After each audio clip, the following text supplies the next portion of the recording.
Hello everyone, it is now 7 o'clock. Welcome to the March meeting of the Chelmsford City Council Cabinet. For those, if there's anybody watching, we are live streaming to YouTube, hopefully. I'm Stephen Robinson, the leader of the City Council, chair of the Cabinet.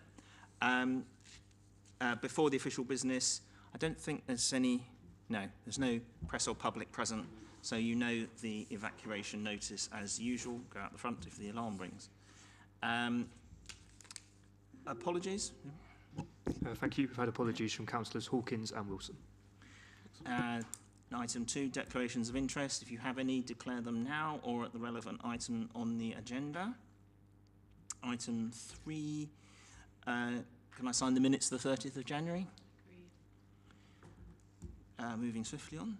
Item 4 is public questions. We don't have any. So, right. Questions from members of the council on issues for which the Cabinet is responsible. Do you? I think most of them relate to 2 items later on in the agenda. Okay, we'll bring them up under. Now, unless any of my colleagues want to ask anything else, I'm sorry. Anything not on the agenda that you want to raise this evening? No? No? Oh, right. This is good. We're moving swiftly on. We were speculating. I could tell the Chief Executive he missed a very short meeting. Right, so moving on to item 6, 6.1 and 6.2 from Councillor Goldman. The first one is on business rates. Thank you. Yes, so the first item is about the discretionary business rates relief and to amend the existing policy to give effect to changes to business rates reliefs which have been announced by the government. I won't go into too much detail in this. Suffice to say that the changes are set out in the paper. This is something that we have to do. We have to make policy changes because the way that the government insists that we do things, it would be much better, I would suggest, that if government made changes centrally and didn't require all councils around the country to make changes to their own policies in meetings such as this. But we have to do it this way. I know that Michael Gove is looking for efficiency savings in local government. I would suggest that this could be on his list of things that we could be more efficient at, which is not having to go through this sort of rigmarole every time that the government makes changes to these sorts of policies. But we are where we are. So this is changes that have been made. There were in November last year, the government announced its intention to extend the existing retail, hospitality and leisure relief for an additional year to cover the 2024-2025 financial year, and also the introduction of the non-domestic rating has put heat network relief on a mandatory basis, which means that there's no need for local authorities to treat this as a discretionary relief, which means that this section in our policy can be completely removed from our policy.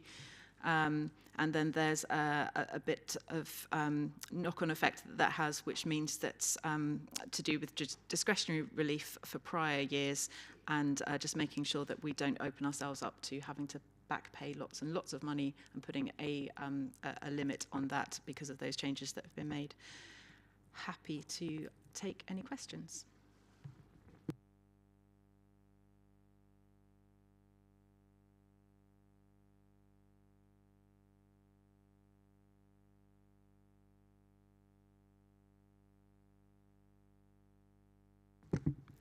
Yeah, me again. So this is the community funding scheme. Members will be aware that every year the City Council uses its community funding scheme, provides discretionary grants to the voluntary sector who apply for funding, and they put forward various schemes that they want to ask the council to help fund.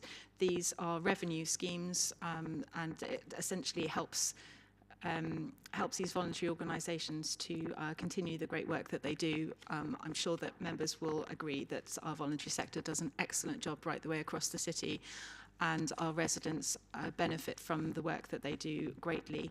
And we very much want to see the voluntary sector continue. In fact, we'd very much like to see it grow in the success that it's having, and we very much want to support it as a council. Of course, we are limited in the amount of funds that we have available to us to allow that to happen. But you'll see in the paper that we have used additional monies from the UK Shared Prosperity Fund to help support this this year. and the amount of funding that is proposed to be given to each of the schemes that were submitted by the voluntary sector is as set out in the papers. And I will take any questions.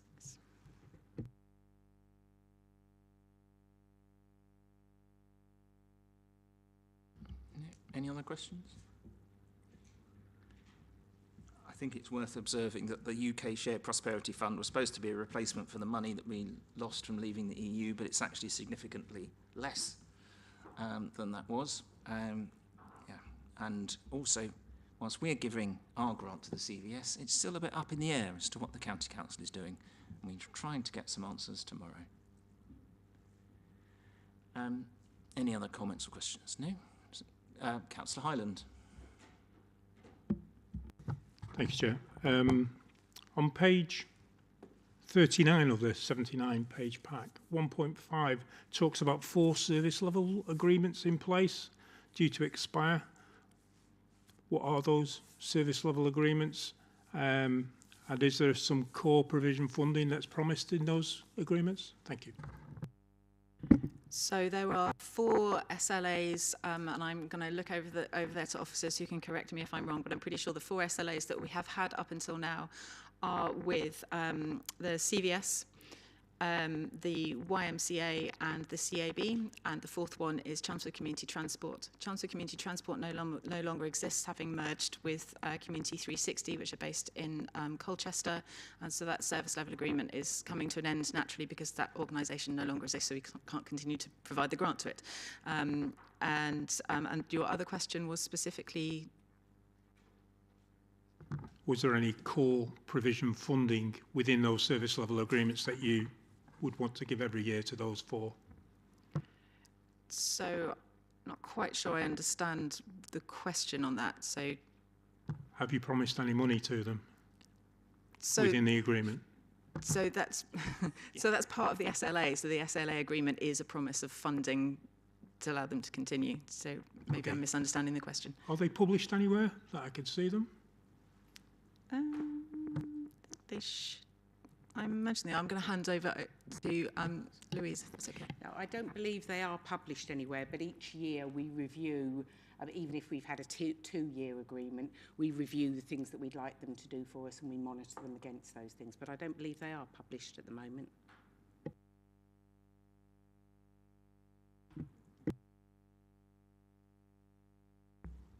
Any other questions? No? Is that agreed? It's agreed. Right. Moving on, Councillor Foster has 2 items. The first one is on temporary accommodation placement. Thank you, Chair. The first one I'm going to tackle is the temporary accommodation placement and procurement plan, which sets out how decisions are made on who is placed into which units of accommodation and the procurement principles upon which the council will operate.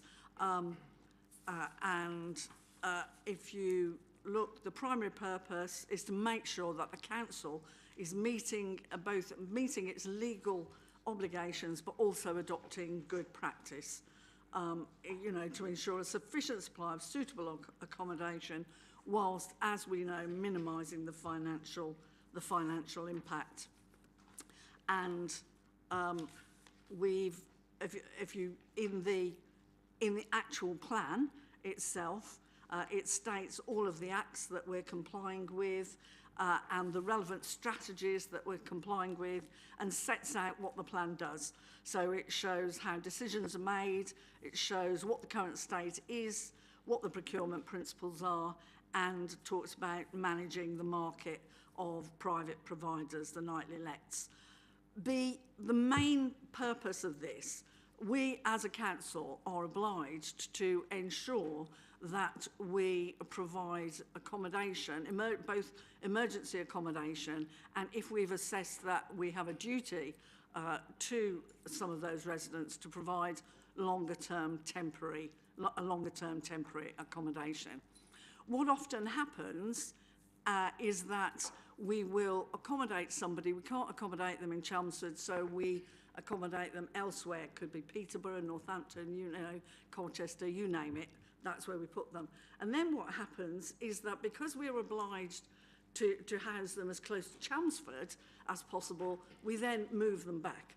Now, you will see that the principles in this, in 3.2, when we're talking about zones, that accords with the same principles that we adopted when we were talking about the strategy for fulfilling our duty with market in market rented. So we're adopting the same principles. What that effectively means is that if we house somebody perhaps out of Essex or out of Chelmsford, when we are getting new people in, we will judge both households on the same principle. So those that need to be in Chelmsford, for those, their children are being monitored by social care or etc., they will be housed in Chelmsford. So what we think will happen is that those who are housed outside of the area, but who don't need to be in Chelmsford, this plan and policy means that we can legally do that and people can stay for longer. What we hope is that it gives people a choice then, and if people stay longer and they settle down, it's possible that they may choose to stay where they are, certainly rather than move 4 or 5 times, because you can imagine how disruptive that is for children.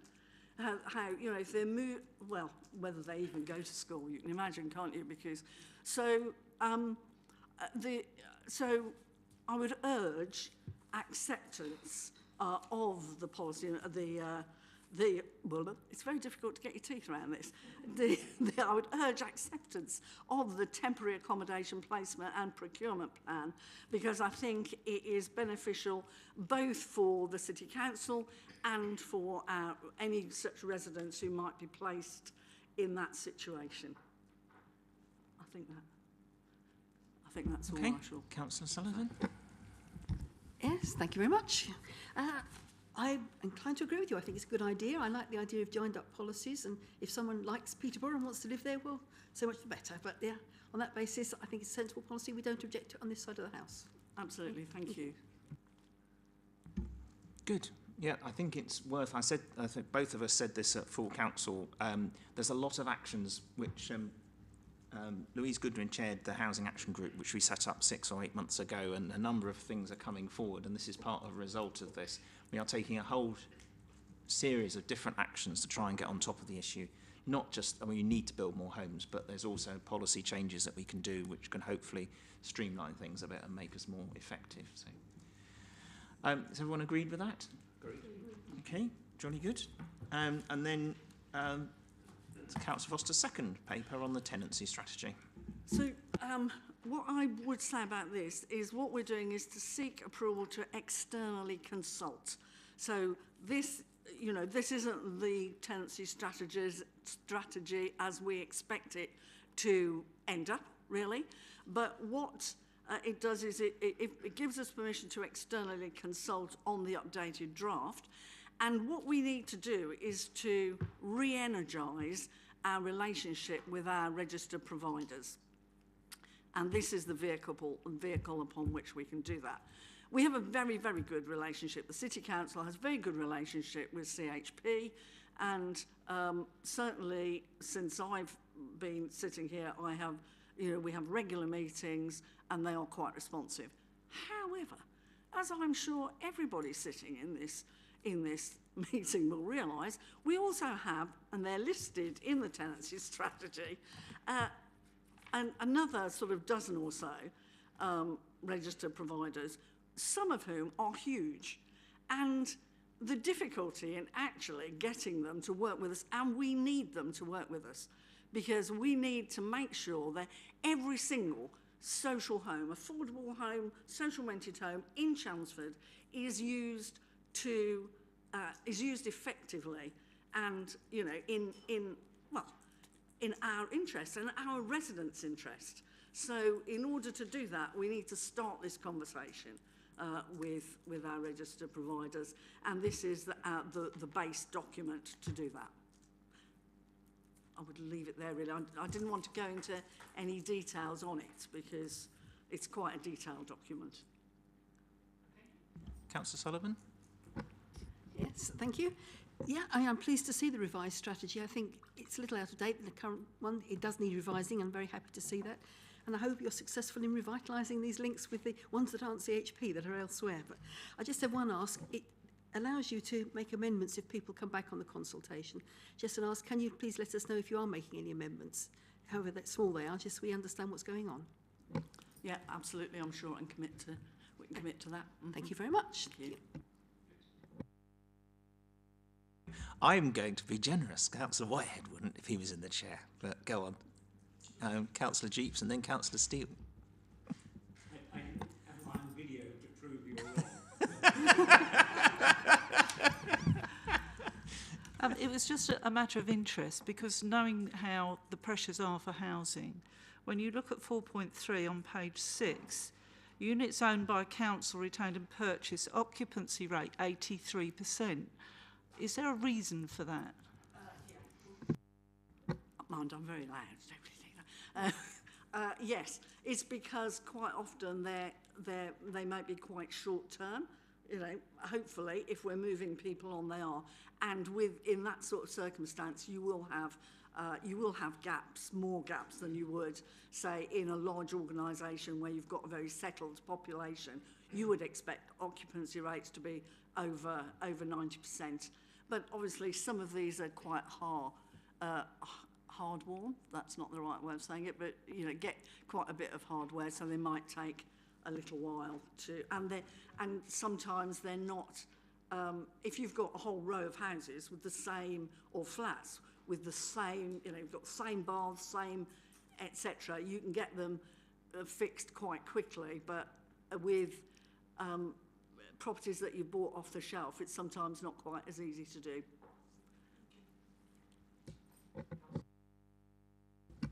Thank you. Picking up the presentation we had a couple of weeks ago, which was very useful, and the number of lettings going down, which is obviously a worry, and then your reference to downsizing. Have we got a view of the size of under-occupation across our providers? Can we get a view of it? And what incentive have the housing associations to get people to move on? I mean, I've seen examples of, you know, one person sitting in a 4-bedroom house for a year, and effectively that's like 3 or 4 people, 3 or 4 families are put out as a result. How do we incentivise them to reduce that problem? Can we size the problem as well? We know that CHP have actually undertaken a review of theirs, but again, that's CHP who's cooperating with us. We don't know, and that's what the tenancy strategy is a really good.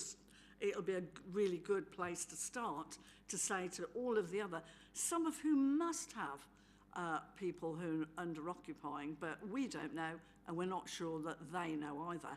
And if they've taken over, if you've got a large housing provider that's taken over another one, they might not know, and their computer systems might, if they at this point, might not talk to each other. So I think that's one of the things that we're going to be pursuing. We're going to be talking to the RPs about and saying, come on, do you know?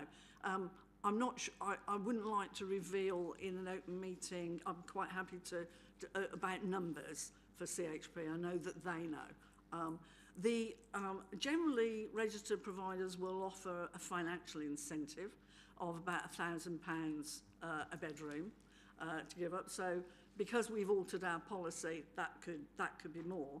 But one of the really good things it would be, because often older people, it isn't the money that's important, but it's the fear, I think, really. And so what we think is that we should have, and perhaps a joint, and again, we can talk to the RPs about this, is some kind of joint position who actually sits next to somebody and talk, not in any way to pressure anybody, but to say, I'll help setting up a new you have to do everything online. If you're an old person who is moving out, you might not know how to do that. So actually somebody sitting next to you should help. And I'm sorry, was there a third part? I'm always doing No, this. there wasn't. Actually, I don't know what you're talking about, incentivising people to move, or how do you incentivise the actual housing association to move people on? Because is there anything for them? There probably isn't, is there? I mean, how do you get them to play ball? You have to do it by persuasion, I think, unless Paul can think, I don't think there's anything we can actually. The inspection regime is being ramped up considerably. So if an RP is being inspected, because about 10, 12 years ago, David Cameron's lot abolished inspections, and now after Grenfell and all the things with mould, that they're recreating and inspectors, and so we would be consulted. So we will have more influence in the future than we've had in perhaps the last decade, unless anybody wants to. But sorry, Paul. Yeah, just a couple of things. So in the consultation document, paragraph 8.1.3 asks the RPs what they are able to do about downsizing. And in terms of incentive for the registered provider, the incentive for them is that they know they've got lots of tenants in overcrowded properties, which is a health and welfare issue for them that they need to try and resolve. So they have an incentive to try and crack this downsizing problem. But that's one of the questions we'll be asking in consultation document with them. Okay, Councillor Hyland. Thank you. A lot's been said about registered housing providers in this document. Is there a separate document for private landlords where we are putting temporary accommodation, people into temporary accommodation with private landlords? Or is it supposed to be within this document? We will also be dealing with private. I have to say I've focused very much on the registered providers. I think it's really at the end of the document that we talk about the market providers. But I don't know, again. Yeah, the discussion with the private sector landlords is a separate piece of work that we've undertaken in terms of how we procure that accommodation, what accommodation we expect, and also try and fix costs with those. So that's a separate piece of work that's separate from this cabinet report. Supplementary. I came across a private, a temporary accommodation private letting where they were charging this person in a temporary accommodation ground rent. Does the same happen with registered providers? Do there's service charges for registered housing providers as well? Because these are people in need, right? So extra cost seems to be strange. There are service charges. Anybody in a flat, for instance, in an apartment provided by a registered provider, potentially there are fixed or variable service charges. So, but the situation you're talking about is probably better if we discuss it afterwards. All right. No? Is that paper agreed? Agreed. Thank you. Right. Moving on. Just a little item 8. We're proposing to increase, or actually restored, the size of the TM Treasury Management Investment Subcommittee from 5 to 7. So that's a recommendation to which will go to council. Is that everyone happy with that? Is that agreed? Okay. There isn't any other urgent business? Is that, no. And reports to council, is that one? And just that one? Just that one. Right. Okay. So I move to exclude the press and public under Section 100A4 of the Local Government Act